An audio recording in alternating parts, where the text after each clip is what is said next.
Robert, pourquoi m'as-tu abandonné? Pourquoi, Victor Emmanuel? Pourquoi? Entrez.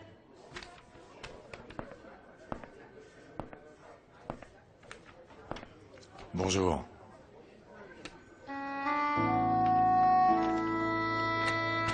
Comment t'as su que je travaillais ici?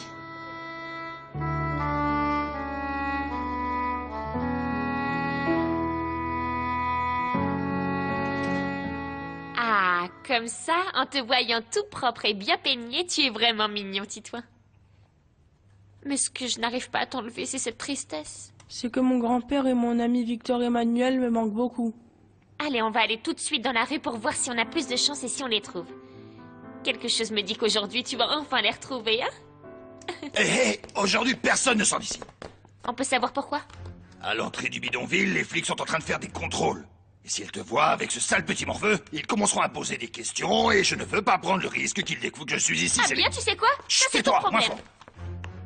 Tu ne peux pas nous forcer à rester ici enfermés, Tu te Pitbull. trompes, Céline. Ça te concerne aussi. Car s'ils t'arrêtent, ils peuvent très bien t'accuser d'avoir enlevé Titouan. Bien, je leur dirai que ce n'est pas vrai, et que Céline a été très gentille avec moi. Ah, toi, tais-toi, qui va croire un petit morveux comme toi? Écoute, pour toi comme pour moi, il vaut mieux attendre un jour de plus, pour que vous partiez chercher Manuel. Regarde, en plus, tu vois les nouvelles qui sont parues dans le journal? Toujours aucune trace du dangereux malfaiteur dénommé Pitbull. Les recherches continuent. Et ça, c'est moi. Je te promets que dès que les choses se seront calmées, je partirai d'ici et on n'entendra plus jamais parler de moi. À ce moment-là, tu pourras sortir avec le morveux pour chercher son vieux fossile de grand-père. Tu en dis quoi? Céline, tu acceptes de m'aider pour cette fois? Estrella Marina, il y a des choses très importantes qui ont changé. Je pense que nous devrions reparler de la situation. J'ai très peu de temps. Il y a des clients qui m'attendent. J'imagine que si le psychiatre était ici, tu reporterais ce rendez-vous immédiatement. Victor Emmanuel, dis-moi plutôt ce que tu veux vraiment. Oui. Depuis que je t'ai retrouvé... Depuis que je t'ai retrouvé, j'ai tenté par 1000 façons de te faire comprendre à quel point je t'aime. Mais le psychiatre et Kathleen se sont mis entre nous.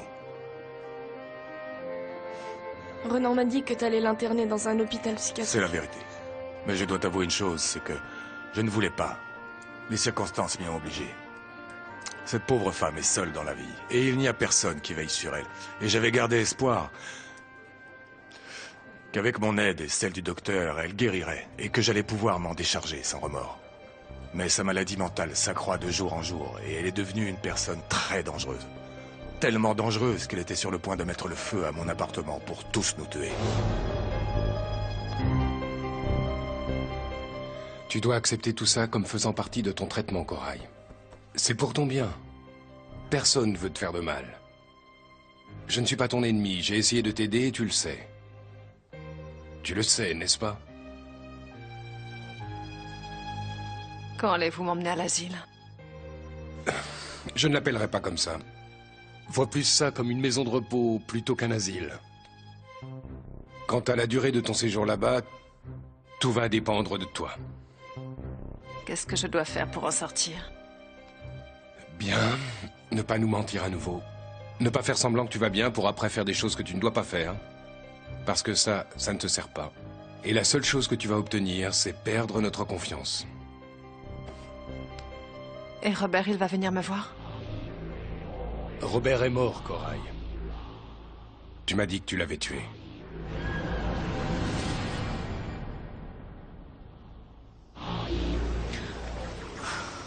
Parfois, je préférerais être morte. Ah, Oriana, je t'en prie, ne dis pas ça. Mais maintenant, je sais que cette cicatrice ne va pas disparaître. Ce n'est pas certain. Écoute, tu sais qu'il y a quelques chirurgiens très doués et eux, ils pourront t'aider.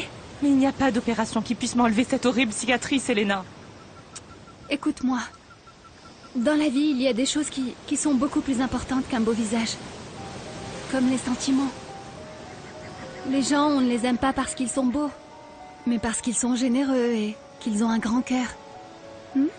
Mais tu sais, je vis avec la peur que Carlos rencontre une femme et qu'il finisse par me quitter. Oriana, le sergent t'aime sincèrement.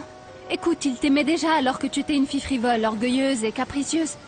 Et maintenant que tu as changé, il t'aime encore plus, hein? Il est bien lourd le prix que j'ai dû payer pour ce changement. J'ai fait beaucoup de mal et principalement à Estrella. Je ne l'ai pas acceptée comme cousine. Eh bien oui, mais ne te tourmente plus avec le passé parce que ta vie est ici et maintenant. Tu dois te battre pour l'avenir, non? Mais c'est que j'ai voulu l'éloigner de Victor Emmanuel et maintenant il y a un abîme entre eux et tout est de ma faute. Et je dois vivre avec cette culpabilité. Et j'aime pas ça. Le docteur ne t'a jamais raconté que Kathleen a essayé de nous faire brûler vifs? Non. Bon, je ne vais pas entrer dans les détails, Estrella. Je n'ai plus d'engagement. Seulement avec toi. Mais la sorcière... Corail m'a dit qu'elle attendait un enfant de toi. Oui, dans son esprit malade. C'est ce qu'elle voulait. Et c'est devenu une obsession. Mais tu l'aimais. Je me souviens comme tu souffrais quand tu pensais l'avoir perdu pour toujours. Je vais te l'expliquer encore une fois. Je souffrais parce que ma conscience me disait que j'aurais pu sauver la vie d'une personne avec laquelle j'avais vécu une romance de 3 jours. Parce que j'étais un homme seul, et elle est une femme attirante et mystérieuse. Mais jamais je n'ai dit que j'avais ressenti... ou que je ressentais de l'amour pour elle. Personne ne m'a fait ressentir le grand amour que je ressens pour toi. Le grand amour? Je te l'ai prouvé de 1000 manières, Estrella Marina. Quand nous étions au village voisin, et que tu m'as demandé, tu m'as supplié de respecter ta volonté et de ne pas précipiter les choses. Là-bas, oui, je croyais que tu me désirais. Je te désirais et je te désire. Je t'aimais et je t'aime. Pour ça, j'ai respecté ta décision, comme un vrai gentleman. Mais ça n'a pas toujours été le cas. Qu'est-ce que tu dis? Mais d'où tu sors ça, enfin? Là, ce n'est pas toi qui parles, Estrella Marina. Je ne t'ai jamais manqué de respect par rapport à ta condition sociale. Jamais. Je suis resté à la plage des étoiles pour toi. Parce que c'est là-bas que j'ai commencé à t'aimer. C'est pour ça que je suis resté. Eh ben peut-être que t'aurais pas dû. Non. Je ne pouvais pas te laisser. J'étais totalement conquis et j'ai commencé à t'avoir petit à petit dans la peau. Et l'immense amour que j'ai senti pour toi a fait que je suis resté à la plage des étoiles.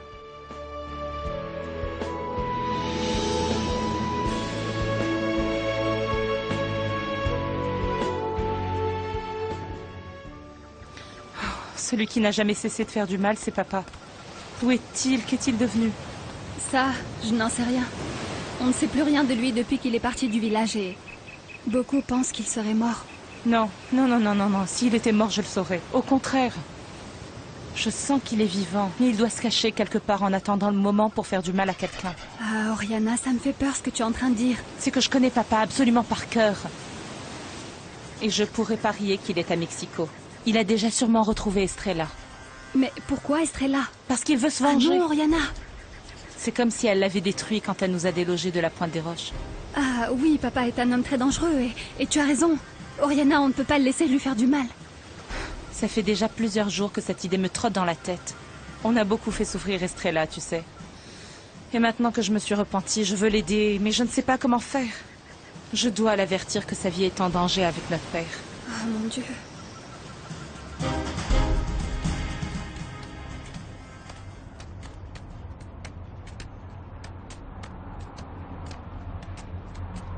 Pitbull!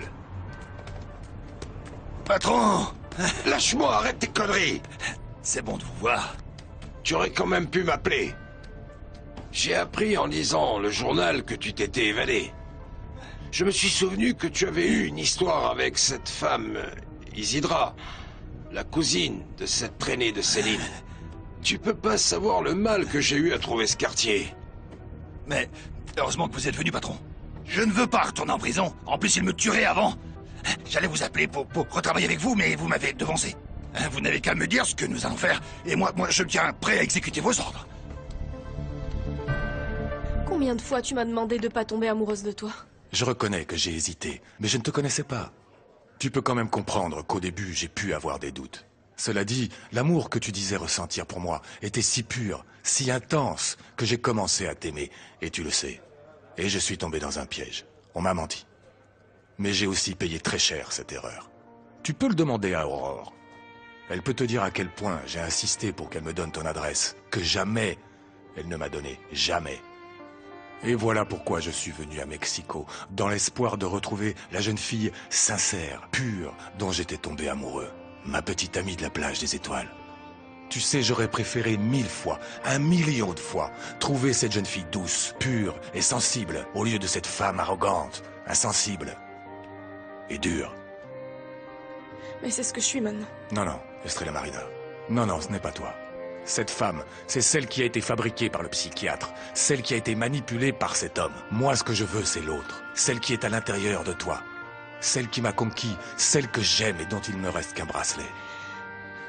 Excuse-moi, mais je dois partir. Ne t'en va pas, Estrella Marina. Ne t'en va pas, oublie ce client et je t'en prie, oublie le psychiatre. S'il te plaît, oublie tout. Je peux pas. Très bien, marie-toi avec moi et partons ensemble à la plage des étoiles.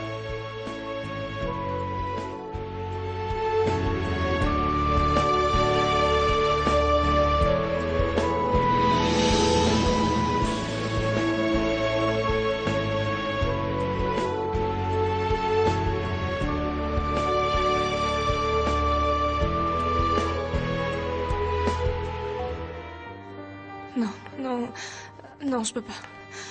Non, je peux pas. Estrella!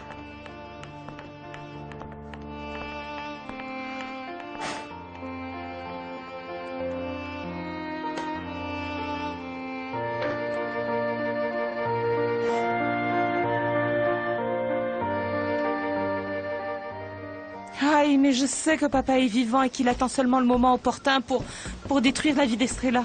Ah non, Oriana, et qu'est-ce qu'on peut faire pour l'aider? Peut-être que si j'appelle papa, il répondra, non? Tu crois qu'il a toujours le même portable? Je ne sais pas, mais on peut essayer. Non, tu sais quoi, je pense qu'il l'a changé, Oriana, puisque il est parti. Bien, c'est sûrement le cas, mais on peut toujours essayer. Oui, c'est vrai. Quels sont vos plans? Aujourd'hui, je pense en finir avec Estrella. Après, ce sera au tour de cet imbécile de Guilherme.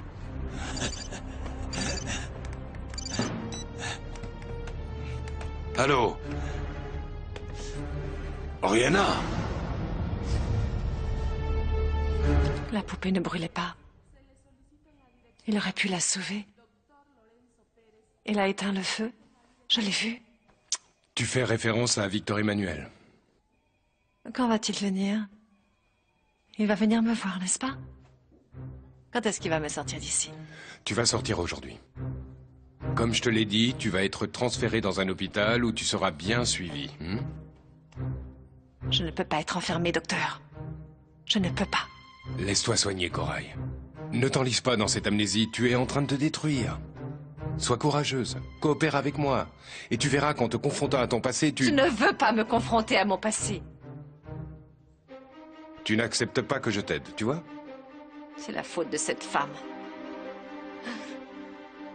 Cette insignifiante Estrella Marina. Corail. Mais elle ne l'aura pas. Elle n'aura pas Victor Emmanuel. Elle va mourir. Je savais que tu étais en vie. Tout le monde ici au village disait que tu étais mort. Mais mon cœur me disait que tu étais en vie, papa. Tu ne vas pas me dire que tu es contente que je sois en vie. Toi qui t'es avérée être la pire des traîtresses. Ne dis pas ça, papa. Ta trahison est celle qui m'a fait le plus de mal. La vie m'a puni très fort, papa. D'un coup, j'ai perdu toute ma fierté. La vie s'est chargée de m'apprendre que nous ne sommes pas intouchables, ni forts. Tu dois te reprendre, papa. Tu dois te repentir de tes mauvaises actions. Bon Dieu, ne me parle pas sur ce ton. On dirait une vieille pie quand tu parles comme ça. Je sais que tu dois être en train de manigancer un plan pour te venger d'Estrella. Ne le fais pas, papa. Elle a toujours été notre victime. S'il te plaît, laisse-la en paix. Ne lui fais pas plus de mal. Elle a déjà souffert. Je t'écoute et je n'arrive pas à y croire. Toi qui, pendant tout ce temps, as été la pire ennemie de cette sale pouilleuse. Maintenant, tu plaides pour elle. Chaque jour, tu me déçois un peu plus, Oriana. Oublie donc que tu as un père. Tout comme moi, j'ai oublié que j'avais 2 filles. Papa!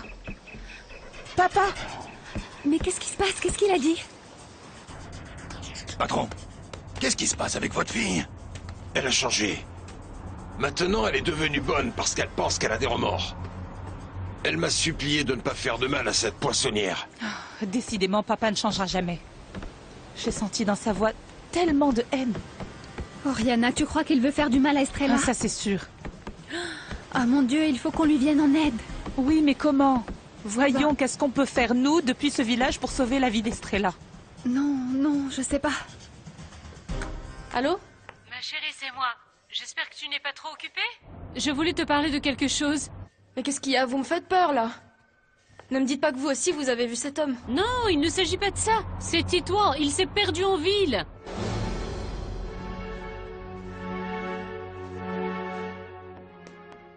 Je ne le connais pas, ce Titouan, enfin. Bien sûr que si, mais parlez moins fort, vous allez réveiller ce mioche. Regardez. Bien sûr que vous le connaissez, c'est le petit-fils de Manuel, celui sur qui on a tiré. Et il s'est perdu en ville. Et en quoi pourrait bien m'intéresser ce gamin? Il va vous servir. Comme je vous l'ai dit, il s'est perdu. Et Victor Emmanuel tient beaucoup à lui. Je suis convaincu qu'il va payer une bonne somme pour sauver ce malheureux gamin. C'est pas mal. Demander une rançon pour ce petit, c'est une bonne idée. Et une fois que je me serai vengé, j'utiliserai cet argent pour quitter le pays. J'arrive vraiment pas à croire ce que vous venez de me dire. Je savais même pas que Titouan et Emmanuel étaient ici. Victor Emmanuel voulait me dire quelque chose sur eux, mais il a changé de sujet et il m'en a plus reparlé. Mais comment ne pas être inquiète, Violette? Je vais faire tout ce que je peux pour vous aider à les retrouver. Excusez-moi. Allô, Louis? Oui, je m'en occupe immédiatement. Violette, je dois aller chercher des documents dans la voiture de Louis. S'il y a quoi que ce soit, rappelez-moi, d'accord? Mon Dieu, ce pauvre Manuel. Et Tito, où peut-il être? Est-ce qu'on l'aurait enlevé? Oh non.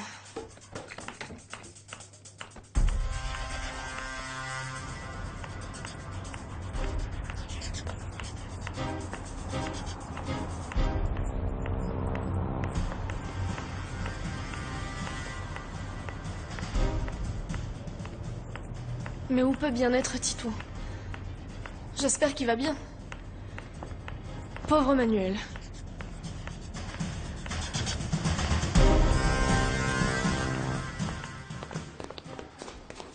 Manuel? Oh, Manuel! Ah, Cécilia! Ah, mais quel plaisir Oh, de mais vous dites-moi voir. que vous êtes jolie! Mais quelle joie de vous voir! Je savais que vous étiez dans cet hôpital. J'avais très envie de vous voir. C'est bien qu'on se soit croisés. Ah, Manuel. Vous savez, vous devez faire très attention ici. Parce qu'il y a une jeune femme qui est vraiment dérangée dans sa tête. C'est pas possible. Oui, mais elle, c'est une folle dangereuse parce que il y a peu de temps, elle a voulu me tuer. Comment? Oui. Vous voulez la voir? Oh non, non! Non, allons-y, Non, je non, vous emmène. merci. Si, je vous emmène, je vous protège. En plus, je Écoutez, connais non, parfaitement mais- la clinique. Faites-moi confiance. Allez, on va Un autre jour plutôt. Non, Je- non, je- allons-y. C'est dangereux, mais Un autre jour, quand on se reverra plus tard.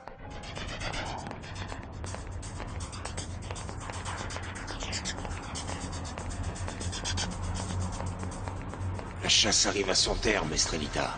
J'ai fini par te coincer. Et c'est maintenant qu'on va commencer à s'amuser. Maudite poinçonnière. Estrelita, Je suis là, Louis. C'est bon, j'ai les documents. j'arrive ma petite parce que j'ai rendez-vous chez Polanco. Ah oui, voilà les dossiers. Et là, voilà... Ah, non, ça c'est mon téléphone.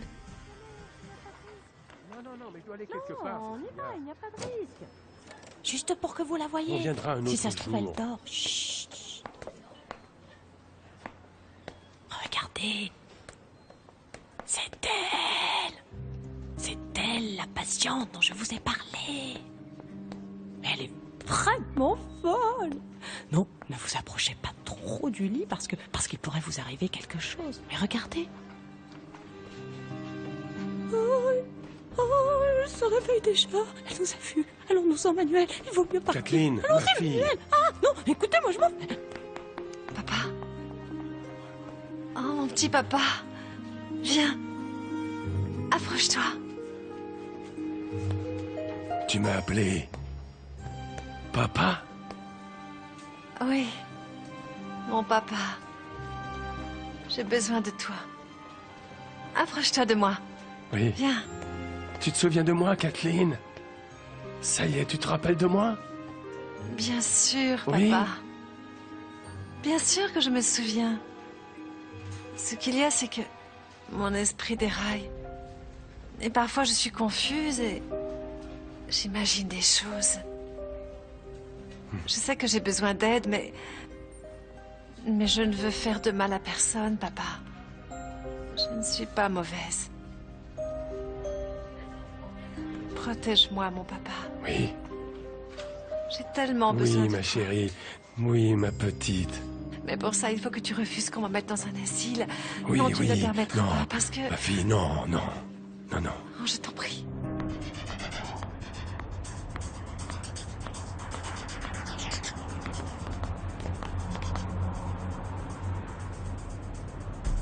Qu'est-ce qui t'arrive, Estrella? Pourquoi t'as peur? Ce serait vrai ce que t'as dit, Corail? Qu'elle apporte la mort aux gens qui l'entourent? Maintenant, ça y est, ton heure est arrivée, espèce de sale voleuse.